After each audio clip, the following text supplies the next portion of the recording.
महायुतीमधील सगळ्याच पक्षांकडून लोकसभेच्या जागांची मागणी होत असते। शेवटी जनमत कोणाच्या बाजूने असेल त्यालाच म्हणजेच निवडून येणाऱ्यालाच उमेदवारी द्यायची पद्धत भाजपची आहे।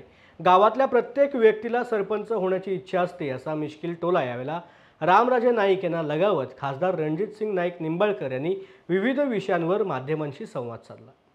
खरं सांगू का, तुमच्याकडे ज्या चर्चा येतात काही काही गोष्टी तुमच्या पत्रकार मित्रांकडूनच मला कळतात की बाबा अशी चर्चा वरिष्ठ पातळीवर जाते। कारण आता वरिष्ठ पातळी म्हणजे आमच्या पक्षामध्ये अमित भाई आणि पंतप्रधान ह्या दोघांच्या जी चर्चा असते तिसऱ्याला कोणाला कळत नाही आणि ह्या बाकीच्या सगळ्या निम्म्या अर्ध्या रूमर असतात।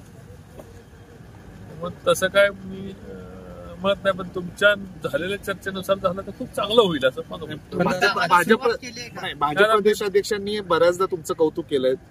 10 खासदारांपैकी तुम्ही त्या 10 खासदार जे देशातले आहेत त्याच्यातले काम चांगलं करणारे तुम्ही एक खासदार म्हणून तुमचं नाव बघितलं जातं। त्यामुळे एकूणच भाजपकडून काही सिग्नल अशी येत आहेत, त्यामुळे तुम्ही तयारीनं त्या लागलाय का तशा पद्धतीनं? आता कार्यकर्ता कायम तयारीतच असतो। भारतीय जनता पार्टी ही लोकसभा फार सिरियस घेते। मी जेव्हा पहिली निवडणूक निवडून आलो त्याच वेळेस दुसऱ्या निवडणुकीची तयारी, बूथ कमिटीपासून दुसऱ्या निवडणुकीची तयारी, त्यामुळे तयारी मेहनत कायम करायची, प्रात्यक्षिक कुठल्याही क्षणी करायला तयार व्हावं ही आता याच पद्धतीची घडवणूक भाजपमध्ये झालेली आहे।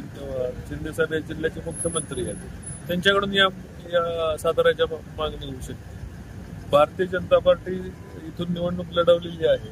भारतीय जनता पार्टीचे आता इथं छत्रपती महाराज आहेत, त्यांच्यासाठी भारतीय जनता शेवटी काय आता याच्यामध्ये सर्वे कॉम्बिनेशन कुणाला या ठिकाणी निवडणूक द्यायचं हे शेवटी पब्लिकचं एक ओपिनियन घेण्याची एक पद्धती भारतीय जनता पार्टीची आहे आणि या सगळ्या जरी असलं तर निवडून येणाऱ्यालाच प्राधान्य दिलं जाईल। तो कुठल्या पक्षाचा आहे हे बघितलं जातं।